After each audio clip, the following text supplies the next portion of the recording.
Good morning students, कैसे हैं? अब तो घर पे बैठे बैठे बोर हो गए होंगे ना। हाँ, है ना। चलिए, लेकिन अभी भी आप लोगों को घर पर ही रहना है, स्वस्थ रहना है, सुरक्षित रहना है। ठीक है। चलिए, तो हम आज आपकी पाठ्य पुस्तक मकरंद का पाठ 7 प्रताप प्रतिज्ञा पढ़ेंगे। प्रताप प्रतिज्ञा जो पाठ है वो है आपका एकांकी, है ना। और इस एकांकी के एकांकीकार हैं जगन्नाथ प्रसाद मिलिंद। अब कुछ भी पाठ प्रारंभ करने से पहले हम उनका लेखक परिचय पढ़ते हैं। तो अपन पढ़ते हैं लेखक परिचय जगन्नाथ प्रसाद मिलिंद का ना। जगन्नाथ प्रसाद मिलिंद का जन्म 1907 ईस्वी मोरार ग्वालियर में हुआ था। आपकी प्रारंभिक शिक्षा मोरार में ही हुई। प्रारंभिक शिक्षा लेने के पश्चात आपने काशी विद्यापीठ में साहित्य, इतिहास, राजनीति और अर्थशास्त्र का अध्ययन किया। हिंदी, संस्कृत और अंग्रेजी के अतिरिक्त आपने उर्दू, मराठी, बंगला और गुजराती भाषाओं का संवर्ग ज्ञान प्राप्त किया। तत्पश्चात विश्व भारती शांति निकेतन तथा महिला आश्रम वर्धा में अध्यापन कार्य किया। आपकी प्रमुख रचनाएं जीवन संगीत, नवयुग के गान, भूमि की अनुभूति एवं मुक्तिका हैं। उपरोक्त रचनाओं में देशभक्ति का स्वर ही प्रधान है। आपके 2 प्रसिद्ध निबंध संग्रह चिंतन कर्ण और सांस्कृतिक प्रश्न हैं तथा आपकी प्रसिद्ध नाटकृतियां समर्पण, प्रताप प्रतिज्ञा, गौतम चंद आदि। तो ये था जगन्नाथ प्रसाद मिलिंद का जीवन परिचय। अब हम इस पाठ की एकांकी का केंद्रीय भाव पढ़ेंगे। अब प्रस्तुत एकांकी में महाराणा प्रताप और मुगल सम्राट अकबर के बीच हल्दी घाटी का युद्ध होता है। युद्ध का सजीव चित्रण किया गया है। इस एकांकी में राजनीतिक संघर्ष का चित्रण भी किया गया है। एकांकी में बाह्य द्वंद्व की प्रधानता के साथ मानसिक विक्षोभ का भी सुंदर चित्रण हुआ है। चंद्रावत का देश की रक्षा के लिए कर्तव्य निर्वहन करते हुए प्राणोत्सर्ग करना देशभक्ति के उदात्त भाव को दर्शाता है। वीरता के समक्ष प्रतिशोध भी नतमस्तक होकर देशभक्ति में बदल जाता है। यह भाव शक्ति सिंह के माध्यम इस एकांकी के संवाद मर्म को छूने वाला देश प्रेम, कर्तव्य निर्वहन, त्याग और बलिदान के संवाहक हैं। इस रचना का मूल उद्देश्य हमें देश के प्रति अपने कर्तव्य निर्वाह की ओर सचेष्ट करना है। अब स्टूडेंट्स, एकांकी जो होती है उसमें एकांकी क्या है? एकांकी एक अंक होता है। एक अंक का मतलब है कि जिसका एक मुख्य पात्र होता है। उस मुख्य पात्र के चारों ओर ही वो पात्र होते हैं, छोटे छोटे पात्र होते हैं और सारी जो कहानी रहती है उस मुख्य पात्र के समीप ही वो रहती है। अब इस एकांकी के मुख्य पात्र हैं महाराणा प्रताप। अब महाराणा प्रताप क्या है? सेनापति चंद्रावत, सभासद, 2 मुगल सरदार हैं और शक्ति सिंह। शक्ति सिंह क्या है? महाराणा प्रताप का सौतेला भाई है। और युद्ध भूमि कहाँ की है? हल्दी घाटी की। कि हल्दी घाटी के युद्ध में अकबर और महाराणा प्रताप का जो युद्ध होता है उसका यहाँ पे वर्णन किया गया है। अब अपन एकांकी का सारांश पढ़ेंगे। श्री जगन्नाथ मिलिंद लिखित एकांकी प्रताप प्रतिज्ञा महाराणा प्रताप और मुगल सम्राट अकबर के बीच हल्दी घाटी युद्ध के पर आधारित है। इसमें 3 प्रमुख पात्र हैं, मैंने बतलाया आपको, चंद्रावत, महाराणा प्रताप और शक्ति सिंह। अब ये रहता है कि अकबर और महाराणा प्रताप में युद्ध होता है। तब युद्ध करते करते महाराणा प्रताप बुरी तरह घायल हो जाते हैं उनको घायल अवस्था में देखकर जो उनके सैनिक थे, उन सैनिकों में से एक सैनिक भागता भागता चंद्रावत के पास आता है और वह चंद्रावत से कहता है कि इस समय महाराणा प्रताप की हालत, मेवाड़ का जो सौभाग्य है, सूर्य अस्त होने वाला है, क्योंकि महाराणा प्रताप बुरी तरह घायल हो गए हैं। महाराणा प्रताप के घायल होने की खबर सुनकर चंद्रावत के मन में देश के प्रति, अपनी मातृभूमि के प्रति भक्ति भाव जागृत हो जाता है। जब सभासद आकर चंद्रावत को महाराणा प्रताप के घायल अवस्था के बारे में बतलाता है, तब चंद्रावत उसे राजा के साथ मर मिटने का आदेश देकर चित्तौड़ के प्रति अपनी देशभक्ति की भावना को प्रकट करता है। वह उससे आशीर्वाद मांगता है कि वह उसे हंसते हंसते उसकी सेवा में मर मिटने की शक्ति प्रदान करे और यह भी कि वह उसे ऐसा साहस दे कि वह महाराणा प्रताप के बदले अपने प्राणों की आहुति दे सके। अब वो चंद्रावत तुरंत महाराणा प्रताप के पास जाता है और उन्हें सैनिकों के घेर से सफलतापूर्वक एक जगह कोने में ले आता है और उनसे बोलता है कि महाराज, आप चित्तौड़ का गौरव हो, आप मराठा साम्राज्य के सूर्य हो और ये सूर्य मैं इतनी जल्दी ढलने नहीं दूंगा।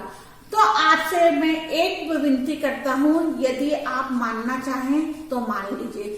तो महाराणा प्रताप कहते हैं कि मैं इतनी घायल अवस्था में मैं तुम्हारे को क्या दे सकता हूँ। तब चंद्रावत कहता है कि देने को तो आप बहुत कुछ दे सकते हैं, लेकिन इस समय केवल मैं आपसे कुछ चीज मांगता हूँ। महाराणा प्रताप सोचते हैं कि इस समय मैं पूरे घायल अवस्था में हूँ, मैं इसकी मदद कैसे कर सकता हूँ। फिर भी वो चंद्रावत से कहते हैं कि बोलो तुम्हें क्या चाहिए। तब चंद्रावत कहता है कि मुझे कुछ नहीं चाहिए, कुछ समय के लिए आप अपना राजमुकुट, आपकी तलवार और आपके कपड़े मुझे दे दो। तब महाराणा प्रताप कहता है तुम ऐसा क्यों करना चाहते हो। तब वो कह रहा है कि आपके प्राण इस मातृभूमि के लिए अमूल्य हैं, मैं आपके प्राणों को इतनी आसानी से जाने देना नहीं चाहता हूँ। मैं आपका वेश धारण करके मुगल सेना में शामिल हो जाऊंगा, मुगल सेना मुझे महाराणा प्रताप समझ के मेरे पीछे हो लेगी और आप सफलतापूर्वक सुरक्षित दूसरी जगह चले जाना। उसकी ये बात सुनकर महाराणा प्रताप की आंखों में आंसू आ जाते। वो कहते हैं नहीं, मैं इतना कायर नहीं हूँ, मैं मरते मरते मर जाऊंगा, लड़ते लड़ते मर जाऊंगा, लेकिन मैं पीठ दिखाकर भागने वालों में से नहीं हूँ। आगे इतिहास मुझ पे शर्म करेगा कि मैं पीठ दिखाकर भाग गया हूँ। तब चंद्रावत कहता है कि इतिहास का क्या होगा ये मुझे नहीं मालूम, लेकिन इस समय आपके प्राणों की रक्षा करने का दायित्व मेरा है और आपको मेरा कहना मानना ही पड़ेगा। और वो हट करके महाराणा प्रताप से उनका मुकुट और तलवार और उनके वस्त्र ले लेता है और उनको धारण करके वो मुगलों की सेना में शामिल हो जाता है। अब मुगल सैनिक जो हैं वो क्या करते हैं, उनको महाराणा प्रताप समझकर उनके पीछे हो जाते हैं। ये सब जो वाक्य था वह कौन देख रहा था, शक्ति सिंह। शक्ति सिंह जो महाराणा प्रताप का सौतेला भाई था, उसके मन में राज्यपाट हासिल करने की लालसा थी। वो लालची था, वो अपने दुश्मनों के साथ मिलकर अपने भाई के साथ ही गद्दारी कर रहा था। उसने ही अपने भाई के सारे राज सम्राट अकबर को बताए थे और उन्हीं के कहने पर अकबर ने युद्ध बोला था। तब ये जब वो सब कुछ देखता है तो उसको ऐसा लगता है कि ये जिस राजमुकुट को पाने के लिए मैं अपने भाई से गद्दारी कर रहा हूँ, उस राजमुकुट की कीमत तो उनकी नजरों में कुछ है ही नहीं, क्योंकि उस राज मुकुट को उन्होंने एक तुच्छ से सैनिक को इतनी आसानी से सौंप दिया। ये सब सोचते सोचते वो कहते हैं कि मैं कितना गलत था, मैं राज लालसा में आकर मैं अपने भाई के साथ ही गद्दारी कर रहा था। ये शक्ति सिंह सोचता है। उधर चंद्रावत वो मुगलों की सेना को धोखा देकर आगे बढ़ता है, लेकिन मुगल सैनिक उसको महाराणा प्रताप समझकर उसको की हत्या कर देते हैं और वो मातृभूमि की रक्षा में अपने प्राणों का बलिदान और वो मातृभूमि की रक्षा करते हुए अपने प्राणों का बलिदान दे देता है।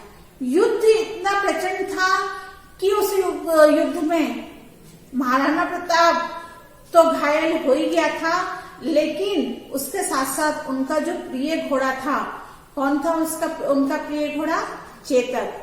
चेतक भी इतना घायल हो गया था कि लड़ते लड़ते अंत में वो भी और लड़ते लड़ते अंत में उसका भी देहांत हो जाता है। तब महाराणा प्रताप उस पर अपना दुख प्रकट करते हुए कहते हैं कि आज मैं बिल्कुल अकेला हो गया, चंद्रावत भी मेरे को छोड़ के चला गया और वो चेतक भी मुझे बीच रास्ते में छोड़कर चला गया।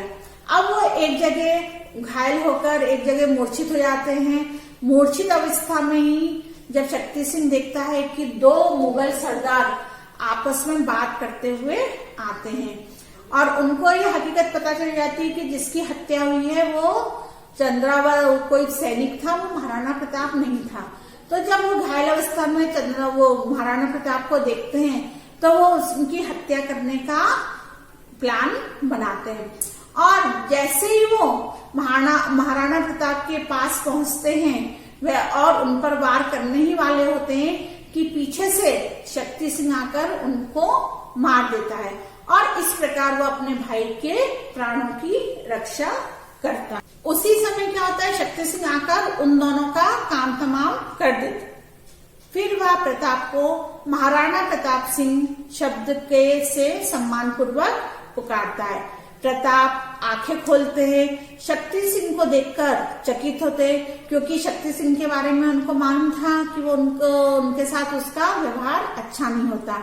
उससे वह पूछते हैं कि क्या वह बदला लेना ही चाहता है, तो ठीक है आओ, और इस अंत समय में वो प्यारी मेवाड़ी कटारी भोग दो कि आओ, इस समय मैं घायल हूँ, मैं अपनी रक्षा खुद नहीं कर सकता, आओ और तुम भी मेरी हत्या कर दो, बड़ी शांति से मरूंगा, जल्दी करो, देर हो रही है। ऐसा सुनकर शक्ति सिंह कहता है वज्रपात है भैया, है ना। कौन कहता है? प्रताप कायर है, प्रताप तो वीरों का आदर्श है, भारत का अभिमान है, राजस्थान की शान है। इसे सुनकर क्या होता है, प्रताप जो है महाराणा प्रताप चकित हो जाता है। शक्ति सिंह अपने दुर्भाग्य पर अफसोस करता है कि वह मेवाड़ को भूलकर भारतीयता को खो बैठा था। उसे अब अपने अपराधों का फल अवश्य मिलना चाहिए, इससे उसकी आत्मा को शांति मिलेगी।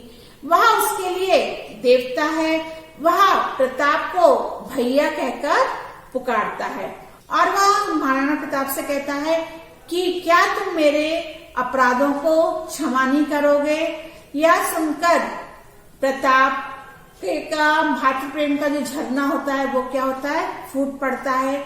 वह कहता है कि उसके भैया संबोधन पर लाखों क्षमा निछावर हैं, एक बार मुझे फिर प्यार से भैया कहकर पुकारो। तो शक्ति उसके पैरों पर भैया भैया कहकर गिर पड़ता है और बरसों बाद दोनों भाइयों का मिलन होता है और दोनों भाई मातृभूमि की रक्षा के लिए पुनः तैयार हो जाते हैं। तो ये थी आपकी एकांकी प्रताप प्रतिज्ञा, है ना। तो इसके प्रश्नोत्तर आपको पीडीएफ के माध्यम से भेजे जाएंगे। घर पे रहिए, स्वस्थ रहिए, धन्यवाद।